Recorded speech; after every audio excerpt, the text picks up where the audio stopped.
Hello बच्चों, मैं नेहा चौधरी स्वागत करती हूँ आपका।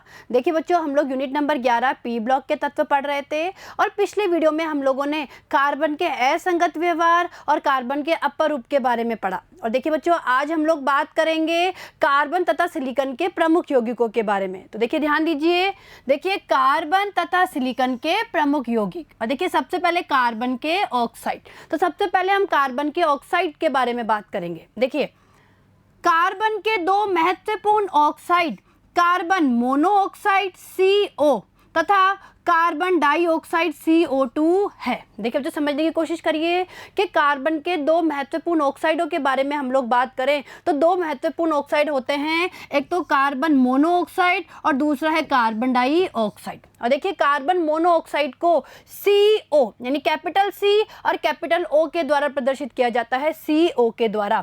और कार्बन डाइऑक्साइड को कैपिटल C, कैपिटल O और नीचे 2 यानी CO2 के द्वारा प्रदर्शित किया जाता है। तो देखिए ये तो है कार्बन मोनोऑक्साइड और यह है कार्बन डाइऑक्साइड। ठीक है, आगे देखिए। अब हम सबसे पहले बात करेंगे कार्बन मोनोऑक्साइड के बारे में। देखिए ऑक्सीजन अथवा वायु की सीमित मात्रा में कार्बन के सीधे ऑक्सीकरण पर कार्बन मोनोऑक्साइड प्राप्त होती है। तो देखिए बच्चों, जब कार्बन का ऑक्सीकरण वायु की या हम कह सकते हैं ऑक्सीजन की सीमित मात्रा में होता है तो कार्बन मोनोऑक्साइड का निर्माण होता है।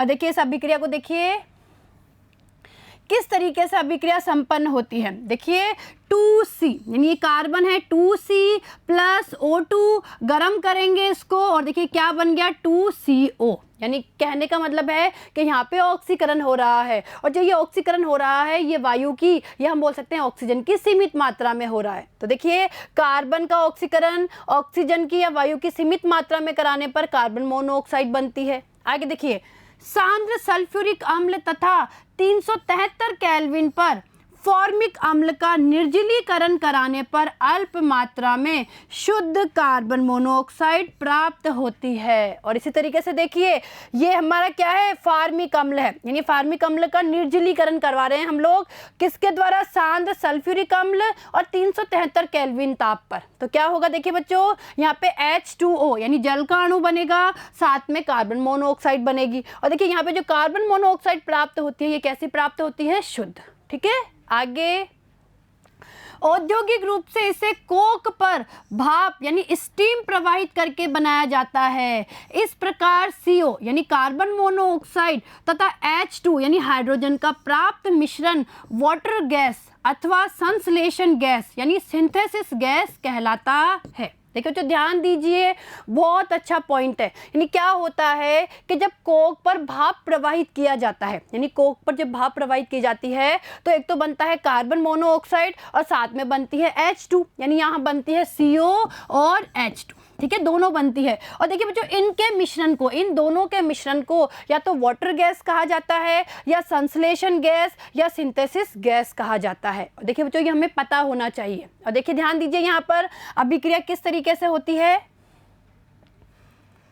देखिए बच्चों C प्लस H2O, ठीक है, यानी हम क्या कर रहे हैं, कोक पर भाप को प्रवाहित कर रहे हैं। और देखिए टेम्परेचर देखिए 773 से 1273 केल्विन और ये बन गई कार्बन मोनोऑक्साइड और ये H2 जिसे कहते हैं वाटर गैस।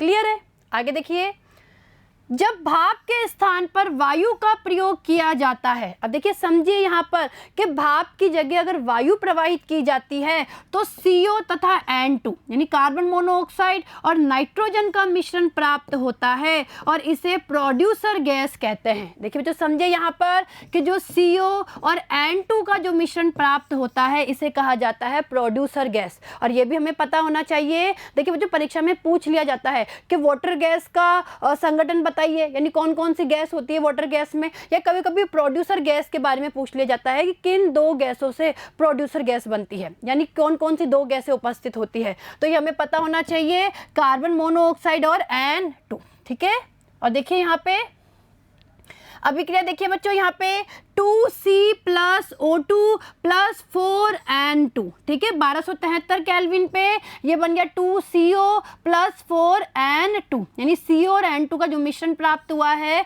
इसे प्रोड्यूसर गैस कहते हैं। और देखिए वाटर गैस तथा प्रोड्यूसर गैस एक महत्वपूर्ण औद्योगिक ईंधन है, ठीक है बच्चों। आगे देखिए, इन दोनों में उपस्थित कार्बन मोनोऑक्साइड के अधिक दहन पर कार्बन डाइऑक्साइड गैस प्राप्त होती है तथा ऊष्मा बाहर निकलती है। और देखिए बच्चों, जो ये कार्बन मोनोऑक्साइड बनी है ना, इसका अगर और दहन किया जाता है तो हमें क्या प्राप्त होती है? कार्बन डाइऑक्साइड गैस प्राप्त होती है, साथ में ऊष्मा भी बाहर निकलती है।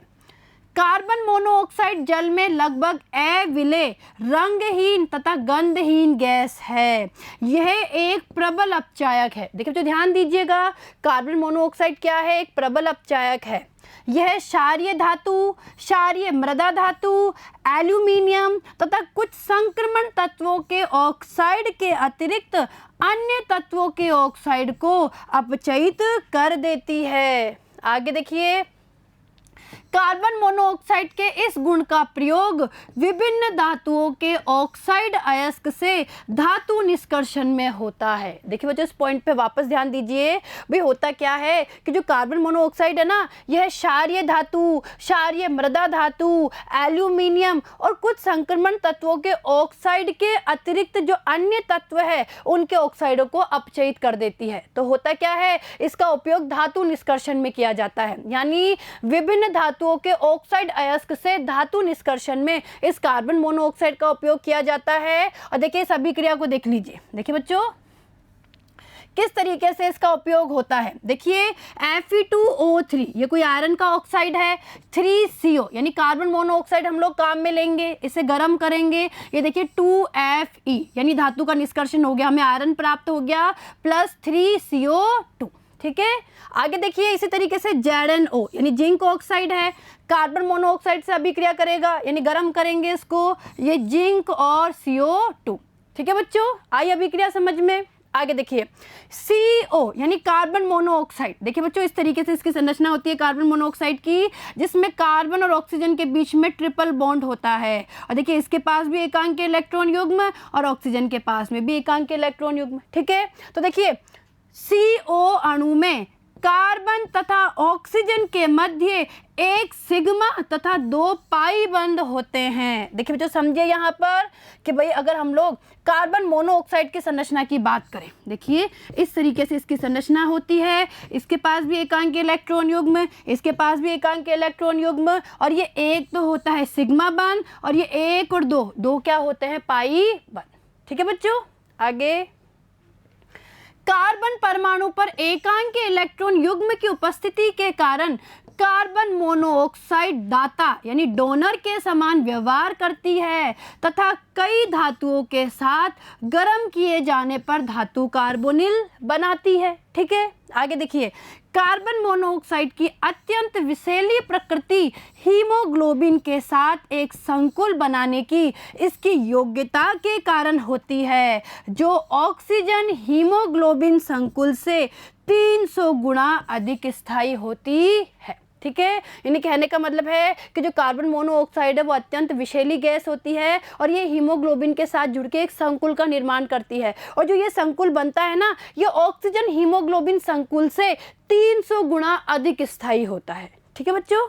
आगे, यह लाल रक्त कणिकाओं में उपस्थित हीमोग्लोबिन को शरीर में ऑक्सीजन प्रवाह से रोकती है। तो देखिए बच्चों, हमने क्या देखा कि भाई जो कार्बन मोनोऑक्साइड और हीमोग्लोबिन के बीच में जो संकुल बनता है वो ऑक्सीजन और हीमोग्लोबिन के बीच बनने वाले संकुल से बहुत अधिक स्थायी होता है, 300 गुना स्थायी होता है। तो इससे होता क्या है कि जो कार्बन मोनोऑक्साइड है वो लाल रक्त कणिकाओं में उपस्थित हीमोग्लोबिन को शरीर में ऑक्सीजन प्रवाह से रोकती है और अंततः इसका परिणाम मृत्यु के रूप में होता है, ठीक है। चलिए आगे, अब देखिए, अब हम बात करेंगे कार्बन डाइऑक्साइड के बारे में। तो देखिए बच्चों, हम लोगों ने कार्बन मोनोऑक्साइड के बारे में पढ़ लिया है, आपको समझ में आया होगा। अब बात करते हैं कार्बन डाइऑक्साइड यानी CO2 के बारे में। देखिए बच्चों, कार्बन डाइऑक्साइड होती है CO2। तो देखिए, वायु की अधिकता में यह कार्बन या कार्बन युक्त ईंधन के पूर्ण दहन पर प्राप्त होती है। देखिए समझे बच्चों, या तो कार्बन या कोई भी कार्बन युक्त जो ईंधन होता है उसके पूर्ण दहन पर हमें क्या प्राप्त होती है, कार्बन डाइऑक्साइड। तो देखिए अभिक्रिया देखिए C+O2 CO2, ठीक है, यहाँ पे दहन हो रहा है। इसी तरीके से देखिए CH4 मैथेन है, इस 2O2, ठीक है, और ये CO2 और 2H2O। और देखिए बच्चों ये क्या है, इसका मतलब है हम इसे गर्म कर रहे हैं, यानी इनको ऊर्जा दे रहे हैं, दहन हो रहा है यहाँ पे, ठीक है बच्चों।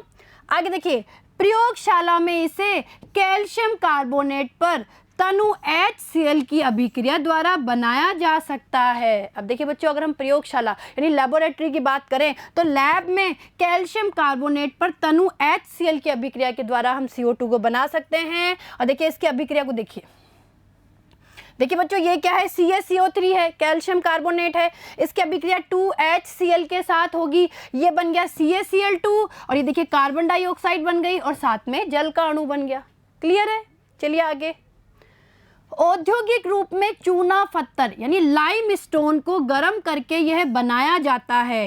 कार्बन डाइऑक्साइड एक रंगहीन तथा गंधहीन गैस है। देखिए जो कैसी गैस है ये, रंगहीन और गंधहीन। जल में इसकी अल्प विलेयता इसके जैव रासायनिक यानी केमिकल तथा भू रासायनिक यानी जियोकेमिकल महत्व को बताती है। अब देखिए जल में इसकी अल्प विलेयता होती है जो इसके जैव रासायनिक और भू रासायनिक महत्व को बताती है।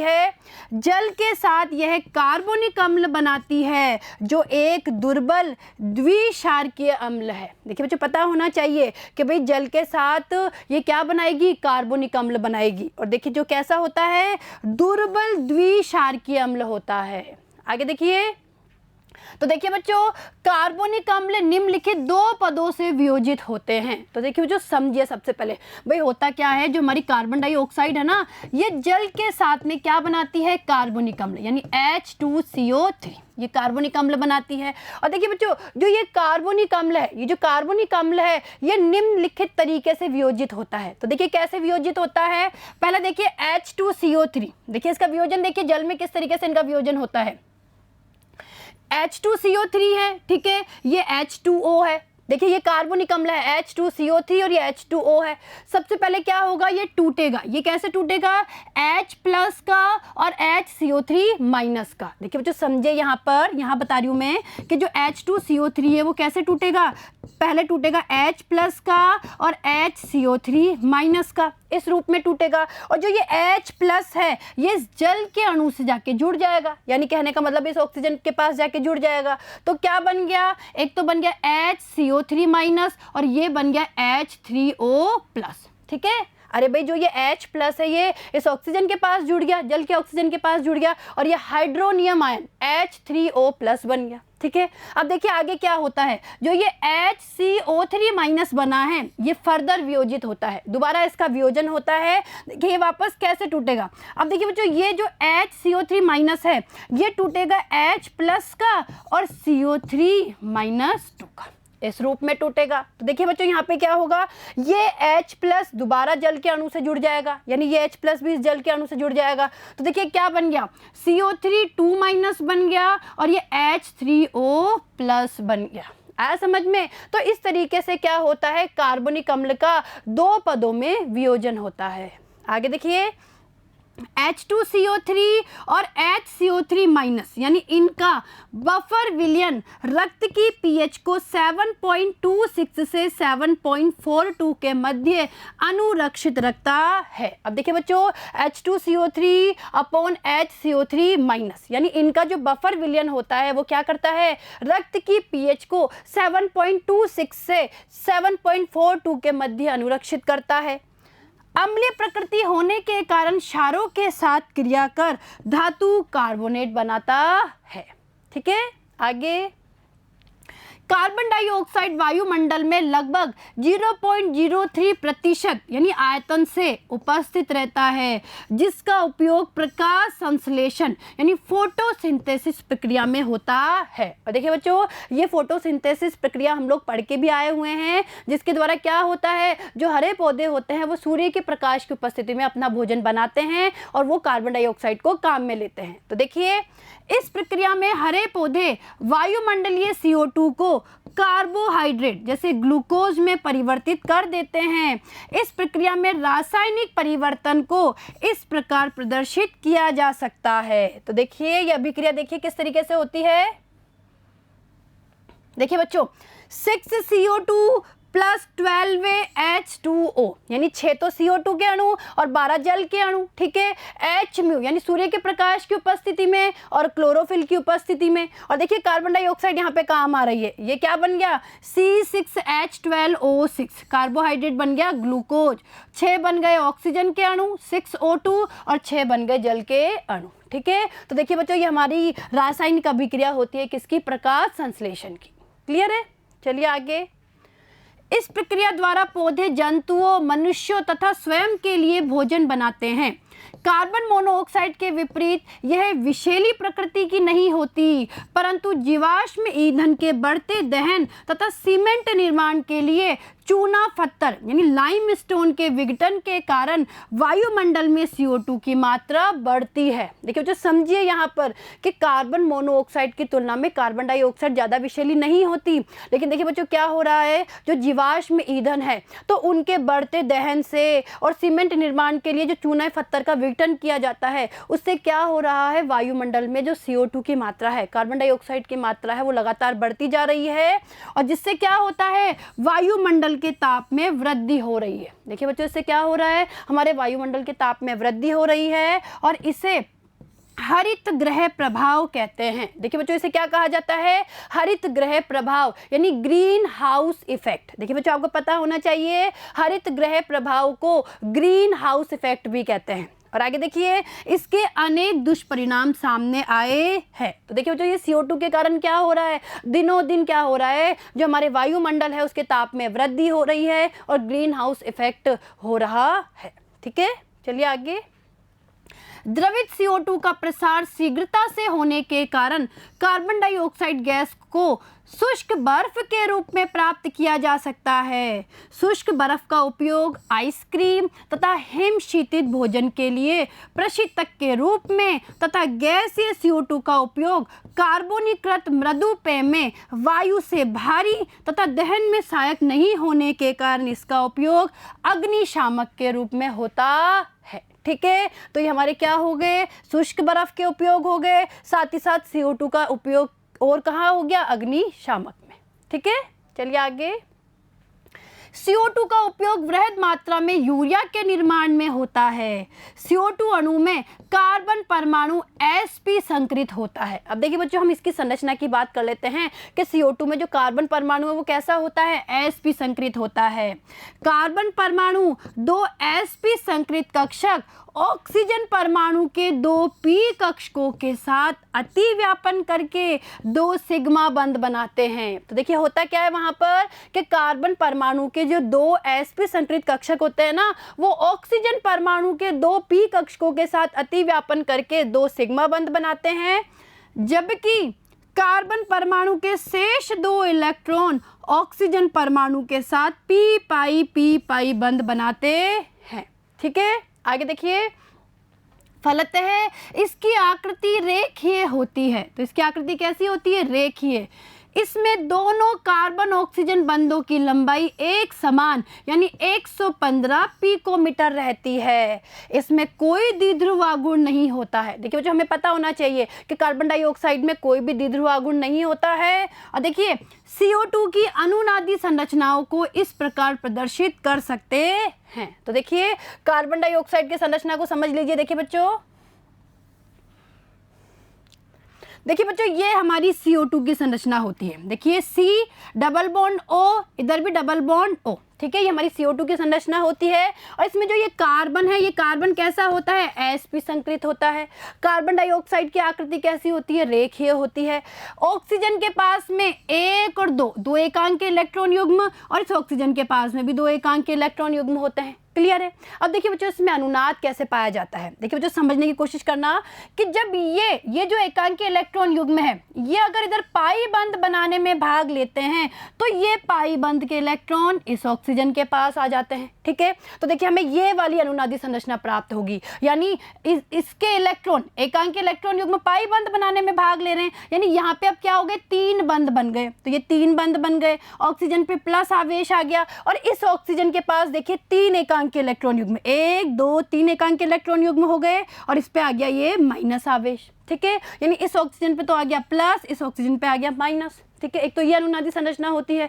देखिए दूसरा ऐसे भी हो सकता है कि इस ऑक्सीजन के एकांक के इलेक्ट्रॉन युग्म अगर इधर पाई बंध बनाने में भाग लेते हैं तो ये जो पाई बंध के इलेक्ट्रॉन है ये इस ऑक्सीजन के पास चले जाते हैं, और उस परिस्थिति में ये वाली अनुनादी संरचना प्राप्त होती है, जिसमें क्या होता है, इस कार्बन और ऑक्सीजन के बीच में ट्रिपल बॉन्ड, इस ऑक्सीजन पे प्लस आवेश और इस ऑक्सीजन पे माइनस आवेश। ठीक है, तो देखिए बच्चों, ये हमारी क्या हो गई, कार्बन डाइऑक्साइड की अनुनादी संरचना। और देखिए बच्चों, ये संरचना आपको आनी चाहिए, परीक्षा में पूछ ली जाती है। क्लियर है, चलिए आगे। अब देखिए सिलिकॉन डाइऑक्साइड SiO2। तो देखिए बच्चों, हम लोगों ने कार्बन के 2 महत्वपूर्ण ऑक्साइड यानी कार्बन मोनोऑक्साइड और कार्बन डाइऑक्साइड के बारे में पढ़ लिया है, और अब हम लोग बात करेंगे सिलिकॉन डाइऑक्साइड के बारे में, जिसे कहा जाता है SiO2, यानी इसका फॉर्मूला होता है SiO2। तो देखिए, भूपर्पटी का 95% भाग सिलिका एवं सिलिकेट से बना है। सिलिकॉन डाइऑक्साइड, जिसे सामान्यतः सिलिका नाम से जाना जाता है, अनेक क्रिस्टल संरचनात्मक यानी क्रिस्टलोग्राफिक रूप में मिलता है। सिलिका के कुछ रूप क्वार्ट्ज, देखिए क्वार्ट्ज, क्रिस्टलोबैलाइट, देखिए क्रिस्टलोबैलाइट तथा ट्राइडाइमाइट यानी ट्राइडामाइट है, जो उचित ताप पर अंतर परिवर्तनीय होती है। ठीक है बच्चों, आगे देखिए। सिलिकॉन डाइऑक्साइड एक सहसंयोजक त्रिविमीय जालक युक्त ठोस है। अब देखिए बच्चों, क्या है कि जो सिलिकॉन डाइऑक्साइड है वो एक सहसंयोजी त्रिविमीय जालक युक्त ठोस है, जिसमें सिलिकॉन परमाणु चतुष्फलकीय रूप में 4 ऑक्सीजन परमाणुओं से सहसंयोजित बंधित रहता है। देखिए इसमें होता क्या है, जो सिलिकॉन परमाणु है ना, वो चतुष्फलकीय रूप से 4 ऑक्सीजन परमाणुओं से सहसंयोजी रूप से बंधित रहता है, और प्रत्येक ऑक्सीजन परमाणु विपरीततः दूसरे सिलिकॉन परमाणु से जुड़ा रहता है। और देखिए, प्रत्येक ऑक्सीजन परमाणु किससे जुड़ा रहता है, दूसरे सिलिकॉन परमाणु से। प्रत्येक कोणा दूसरे चतुष्फलक से सांजित रहता है। संपूर्ण क्रिस्टल को एक ऐसे वृहद अणु के रूप में माना जा सकता है जिसमें सिलिकॉन तथा ऑक्सीजन परमाणुओं की एकांतर क्रम में 8 सदस्यीय वलय बनती है। तो देखिए समझे यहाँ पर किसमें होता क्या है, प्रत्येक कोणा दूसरे चतुष्फलक से सांजित रहता है। ठीक है, और संपूर्ण क्रिस्टल को एक ऐसे वृहद अणु के रूप में माना जा सकता है जिसमें सिलिकॉन तथा ऑक्सीजन परमाणुओं की एकांतर क्रम में 8 सदस्य क्या बनती है, वलय बनती है। ठीक है बच्चों, आगे देखिए। देखिए बच्चों, ये हमारी SiO2 की त्रिविमीय संरचना हो गई। और देखिए ध्यान से देखेंगे तो देखिए यहाँ पे इसे देखिए, सिलिकॉन को देखिए, ये देखिए किससे जुड़ा हुआ है, चतुष्फल के रूप से चारों ओर से ऑक्सीजन से जुड़ा हुआ है। और देखिए ये प्रत्येक ऑक्सीजन, ये 1 2 3 4, ये ऑक्सीजन फिर किससे जुड़े हुए हैं, सिलिकॉन से जुड़े हुए हैं। तो इस तरीके से क्या होता है, एक त्रिविमीय जालक नुमा संरचना बनती है। और देखिए इनके बीच में सहसंयोजी बंध होता है। ठीक है, तो इस तरीके से जालक नुमा संरचना बनती है, और ये हमारी SiO2 की क्या होती है, त्रिविमीय संरचना। ठीक है बच्चों, आया समझ में। आगे देखिए, सिलिका अपने सामान्य रूप में अति उच्च सिलिकॉन ऑक्सीजन बंध एंथैल्पी होने के कारण अक्रियाशील होता है। देखिए समझिए यहाँ पर भाई सिलिका क्या होता है, अक्रियाशील, और इसका कारण देखिए जो SiO यानी जो सिलिकॉन ऑक्सीजन बंध है उसकी एंथैल्पी क्या होती है, अति उच्च होती है। देखिए बच्चों बहुत अच्छा पॉइंट है, ये प्रश्न पूछा भी जा सकता है कि जो सिलिका है वो अक्रियाशील क्यों होती है, इसका कारण है अति उच्च सिलिकॉन ऑक्सीजन बंध एंथैल्पी होने के कारण। ठीक है, चलिए आगे। उच्च ताप पर सिलिका हैलोजन, डाईहाइड्रोजन, अधिकांश अम्लों तथा धातुओं के साथ कोई क्रिया नहीं करता, लेकिन यह HF यानी हाइड्रोजन फ्लोराइड तथा सोडियम हाइड्रोक्साइड से क्रिया करता है। देखिए समझिए यहाँ पर कि उच्च ताप पर सिलिका जो है ना वो हैलोजन से, डाईहाइड्रोजन से या अधिकांश अम्लों और धातुओं के साथ कोई क्रिया नहीं करती, लेकिन देखिए बच्चों सिलिका HF और NaOH के साथ अभिक्रिया करती है। और देखिए इनकी अभिक्रिया देखिए बच्चों किस तरीके से अभिक्रिया संपन्न होती है, समझिए। देखिए ये SiO2 सिलिका है, 2NaOH सोडियम हाइड्रोक्साइड के साथ अभिक्रिया करेगी और ये बन गया Na2SiO3, साथ में जल का अणु। ठीक है बच्चों, इसी तरीके से देखिए सिलिका है, ये अभिक्रिया करेगी 4HF के साथ में, ये बन गया SiF4 और साथ में 2 जल के अणु। ठीक है, तो देखा हमने भाई सिलिका इन दोनों के साथ तो क्या कर लेती है, अभिक्रिया कर लेती है। क्लियर है, चलिए आगे। क्वार्ट्ज का विस्तृत उपयोग दाब विद्युत यानी पीजो इलेक्ट्रिक पदार्थ बनाने में होता है।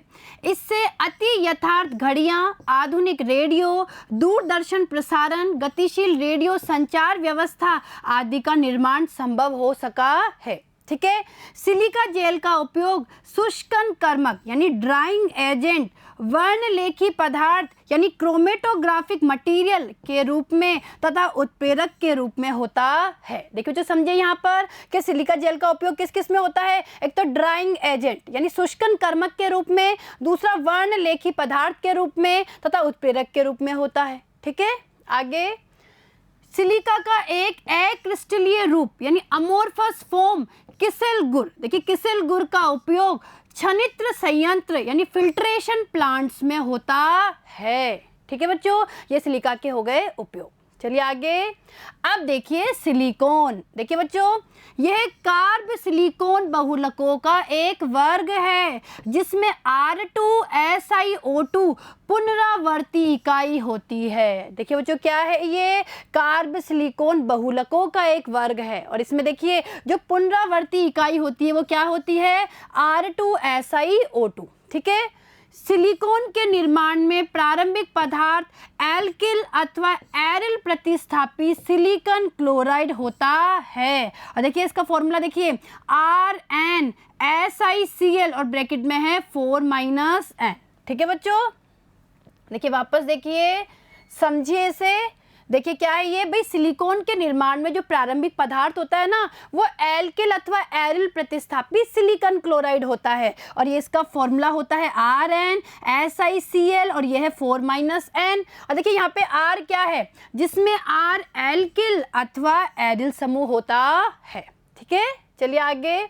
जब 573 केल्विन ताप पर मेथिल क्लोराइड कॉपर उत्प्रेरक की उपस्थिति में सिलिकॉन से क्रिया करता है तो विभिन्न मेथिल प्रतिस्थापी क्लोरोसिलेन, देखिए जिनका सूत्र क्या होता है क्लोरोसिलेन का, MEsicL3, Me2SiCl2, Me3SiCl तथा सूक्ष्म मात्रा में Me4Si बनते हैं। और देखिए बच्चों यहाँ पे जो Me है ये Me किसको प्रदर्शित कर रहा है, मैथिल समूह को। देखिए ये होता है मैथिल समूह। ठीक है, यानी कहने का मतलब है कि जब 573 केल्विन ताप पर मैथिल क्लोराइड, देखिए बच्चों मैथिल क्लोराइड होता है CH3Cl, ये मैथिल क्लोराइड है। तो देखिए जब 573 केल्विन ताप पर मैथिल क्लोराइड कॉपर उत्प्रेरक की उपस्थिति में सिलिकॉन से क्रिया करता है तो विभिन्न मैथिल प्रतिस्थापी क्लोरोसिलेन बनते हैं। और देखिए क्लोरोसिलेन का फॉर्मूला देखिए MEsicL3 या तो ये बनेगा या Me2SiCl2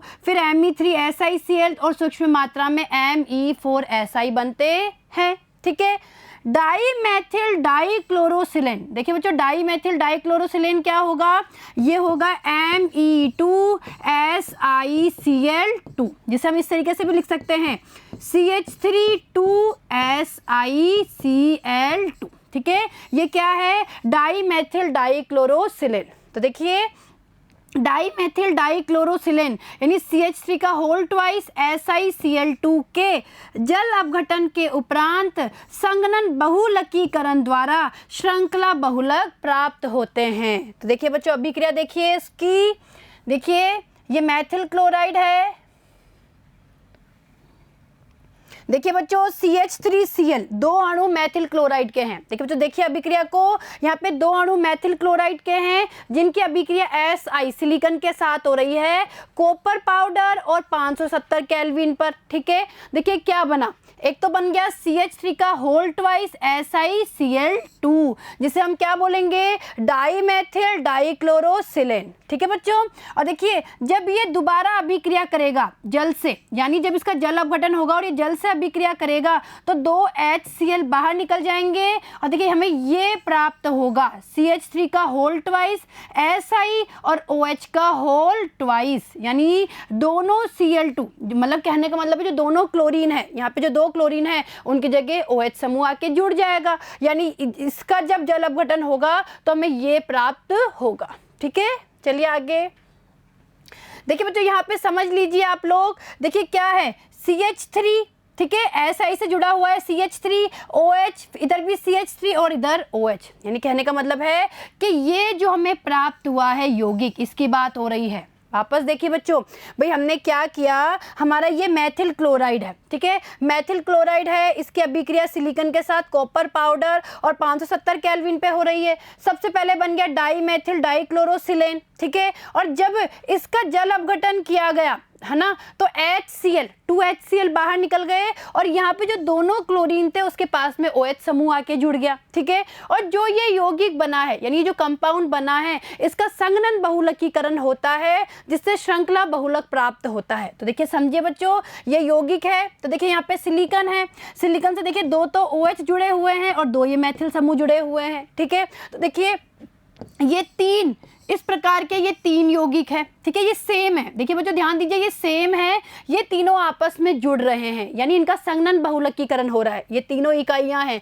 हम बोल सकते हैं कि ये कोई एकलक इकाई है, इससे हम क्या बोल सकते हैं कि ये कोई एकलक इकाई है, इनका संघनन बहुलकीकरण होगा, यानी जल का अणु बाहर निकल जाएगा। देखिए ये OH और ये H जल के रूप में बाहर निकल जाएगा और ऑक्सीजन के द्वारा ये दोनों इकाइयां आपस में जुड़ जाएगी। इसी तरीके से देखिए अगर हम इसकी बात करें तो यहाँ पे भी देखिए इसका OH और इसका H ये जल के रूप में बाहर निकल जाएगा, यानी इस तरीके से देखिए, इस तरीके से N इकाइयां आपस में जुड़ जाएगी और सिलिकॉन का क्या होगा, निर्माण, यानी हम बोल सकते हैं कि यहाँ पे श्रृंखला बहुलक हमें प्राप्त होगा। देखिए जो क्या प्राप्त होगा, एक श्रृंखला बहुलक प्राप्त होगा जिसमें ये वाली इकाइयां, देखिए बच्चों समझिए, यहाँ पर CH3SiO, ठीक है, ये वाली जो इकाई है, ये N इकाइयां आपस में जुड़ती है, यानी ये क्या हो गई, ये इसकी पुनरावृत्ति इकाई हो गई। भाई हमने देखा था ना इसकी पुनरावृत्ति इकाई के बारे में, तो देखिए इसकी पुनरावृत्ति इकाई क्या हो गई, ये CH3Si CH3O और ये N।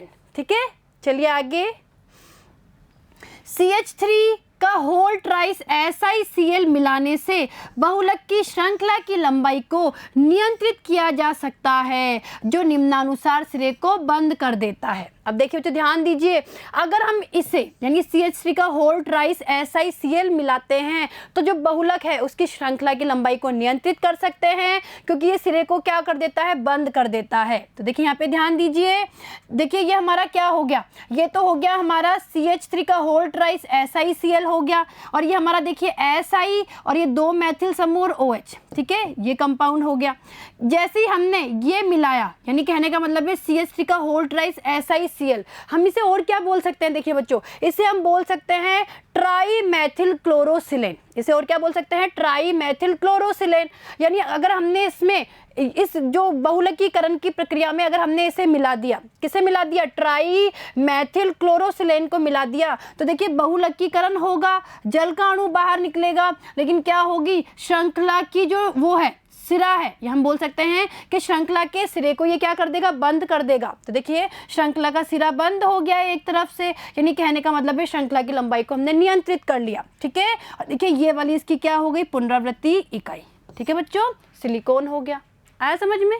आगे, अध्रुवीय एल्किल समूह से घिरे रहने के कारण सिलिकॉन की जल प्रतिकर्षी प्रकृति होती है। देखिए सिलिकॉन की प्रकृति कैसी होती है, जल प्रतिकर्षी।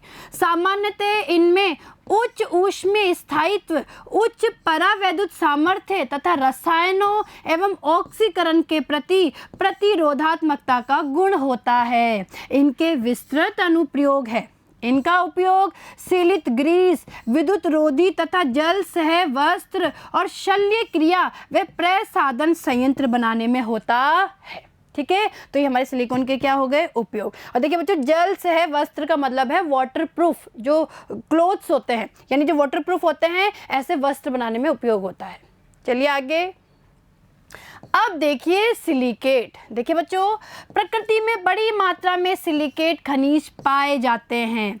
इनमें से कुछ महत्वपूर्ण खनिज है फेल्ड्स्पार, जियोलाइट और श्वेत अभ्रक यानी माइका तथा एस्बेस्टस। ठीक है, सिलिकेट की मूल संरचनात्मक इकाई SiO4 है, जिनमें सिलिकॉन परमाणु 4 ऑक्सीजन परमाणुओं से चतुष्फलक रूप से बंधित रहता है। ठीक है बच्चों, आगे देखिए, सिलिकेट में या तो एक विविक्त इकाई उपस्थित होती है अथवा इस प्रकार की कई इकाइयां प्रति सिलिकेट इकाई की 1, 2, 3 अथवा 4 ऑक्सीजन परमाणुओं के साथ सांजित अवस्था में रहती है। देखिए बच्चों, वापस ध्यान दीजिए कि सिलिकेट में या तो एक विविक्त इकाई उपस्थित होती है अथवा इस प्रकार की कई इकाइयां प्रति सिलिकेट इकाई की, देखिए समझिए, प्रति सिलिकेट इकाई की 1, 2, 3 अथवा 4 ऑक्सीजन परमाणुओं के साथ में सांजित अवस्था में रहती है। जब सिलिकेट इकाइयां आपस में मिलती है तो श्रृंखलित वलय परत तथा त्रिविमीय संरचना बनाती है। सिलिकेट संरचना ऋणावेश में धनावेशित धातु आयनों द्वारा उदासीन होता है। अब देखो जो होता क्या है कि सिलिकेट संरचना ऋणावेश में क्या होता है, धनावेशित, जो धनावेशित धातु आयनों हैं उनके द्वारा उदासीन होता है। चलिए आगे, यदि चारों कोणे अन्य चतुष्फल की इकाइयों के साथ सांजित होते हैं तो त्रिविम जालक का निर्माण होता है। अब देखिए, यदि चारों कोणे अन्य चतुष्फलक इकाइयों के साथ सांजित होते हैं तो क्या होता है, त्रिविम जालक का निर्माण होता है। और देखिए, मनुष्य द्वारा निर्मित 2 महत्वपूर्ण सिलिकेट कांच तथा सीमेंट है। देखिए तो ये पता होना चाहिए कि मनुष्य के द्वारा निर्मित जो 2 महत्वपूर्ण सिलिकेट है वो क्या क्या है, एक तो कांच है और दूसरा सीमेंट। क्लियर है? चलिए आगे, अब देखिए बच्चों, ये संरचना देखिए बच्चों, ये हमारी संरचना है SiO4 ऋणायन की चतुष्फलक संरचना। देखिए जो हमारी ये क वाली जो संरचना है ये SiO4 जो ऋणायन है उसकी चतुष्फलक संरचना है, और ख क्या है, इस इकाई का निरूपण है। और देखिए बच्चों, इस संरचना को ध्यान से देखेंगे अगर आप, तो देखिए बच्चों, बीच में सिलिकॉन है और सिलिकॉन से देखिए चतुष्फल के रूप से ऑक्सीजन जुड़ी हुई है और प्रत्येक ऑक्सीजन पे माइनस आवेश है। ठीक है, प्रत्येक ऑक्सीजन पे क्या है, माइनस आवेश।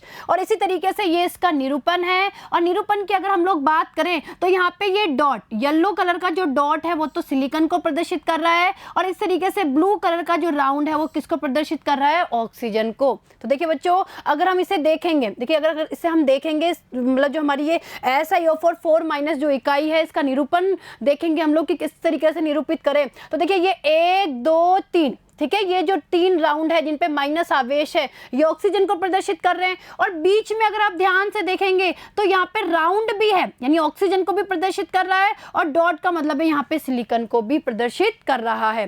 तो ये इसका क्या हो गया, ये हमारे SiO4 जो ऋणात्मक इकाई है उसका इस तरीके से क्या हो गया, निरूपण, यानी इस तरीके से इसका निरूपण हो गया। और ये इसकी एक चतुष्फल की संरचना हो गई, किस तरीके से इसकी क्या होती है, संरचना होती है। क्लियर है? आया समझ में ये आपको? चलिए आगे, अब देखिए जियोलाइट। देखिए, यदि सिलिकॉन डाइऑक्साइड के त्रिमिक जालक में से कुछ सिलिकॉन परमाणु एल्यूमिनियम परमाणु द्वारा प्रतिस्थापित हो जाते हैं तो प्राप्त संपूर्ण संरचना को एल्यूमिनोसिलिकेट कहते हैं। देखिए बच्चों समझिए कि भाई सिलिकॉन डाइऑक्साइड के जो त्रिविम जालक है, अगर उसमें से कुछ सिलिकॉन परमाणु एल्यूमिनियम के द्वारा प्रतिस्थापित हो जाते हैं तो क्या प्राप्त होता है? एल्यूमिनोसिलिकेट। और देखिए बच्चों, एल्यूमिनोसिलिकेट जिस पर एक ऋणावेश होता है Na+ यानी सोडियम धनायन, K+ और Ca2+ आदि धनायन इस ऋणावेश को क्या करते हैं? संतुलित करते हैं। और देखिए इसके उदाहरण देखिए क्या क्या है? फेल्सपार तथा जियोलाइट, यानी फेल्सपार और जियोलाइट इसके क्या है? उदाहरण। आगे देखिए, पेट्रो रसायन उद्योगों में हाइड्रोकार्बन के भंजन तथा समावयवीकरण में जियोलाइट का विस्तृत उपयोग उत्प्रेरक के रूप में होता है। अब देखिए समझे यहाँ पर कि भाई पेट्रो रसायन उद्योगों में और जो हाइड्रोकार्बन का भंजन है तथा समावयवीकरण की अगर हम लोग बात करें तो उनमें जियोलाइट का क्या होता है? विस्तृत उपयोग होता है। और देखिए जो जियोलाइट क्या होते हैं? एल्यूमिनोसिलिकेट होते हैं। और देखिए इनमें होता क्या है? जो सिलिकॉन डाइऑक्साइड के त्रिविम जालक होते हैं उनमें क्या होता है? सिलिकॉन परमाणु एल्यूमिनियम परमाणु के द्वारा प्रतिस्थापित हो जाते हैं, जिससे एल्यूमिनोसिलिकेट बनते हैं जिन पे ऋणावेश होता है, और इसे या तो सोडियम धनायन के द्वारा या पोटेशियम धनायन के द्वारा या कैल्शियम जो Ca2+ आयन है धनायन, उसके द्वारा क्या किया जाता है? उस ऋणावेश को संतुलित किया जाता है। ठीक है, चलिए आगे देखिए। अब उदाहरण देखिए, ZSM5 जियोलाइट का एक प्रकार है जिसका उपयोग अल्कोहल को सीधे गैसोलीन में परिवर्तित करने में होता है। देखिए बच्चों, ये आपको पता होना चाहिए कि ZSM5 ये क्या है? एक जियोलाइट है, यानी जियोलाइट का प्रकार है जिसका उपयोग काय में होता है? अल्कोहल को सीधे गैसोलीन में परिवर्तित करने में। जल योजित जियोलाइट का उपयोग कठोर जल के मृदुकरण में काम आने वाले आयन विनिमय रेजिन बनाने में होता है। और देखिए यहाँ पे जो जल योजित जियोलाइट है उसका उपयोग कहाँ होता है? कठोर जल को मृदु बनाने में काम आने वाले आयन विनिमय रेजिन बनाने में। ठीक है बच्चों, आया समझ में ये आपको जियोलाइट? तो देखिए बच्चों, आज हम लोगों ने कार्बन और सिलिकॉन के कुछ महत्वपूर्ण यौगिकों के बारे में अध्ययन कर लिया है और इसी के साथ हमारी ये यूनिट समाप्त हो गई है। तो देखिए बच्चों, इस यूनिट को अच्छे से पढ़िए और प्रैक्टिस करिए। ठीक है, और आगे आने वाले वीडियो में हम नेक्स्ट यूनिट के बारे में अध्ययन करेंगे। ठीक है, धन्यवाद।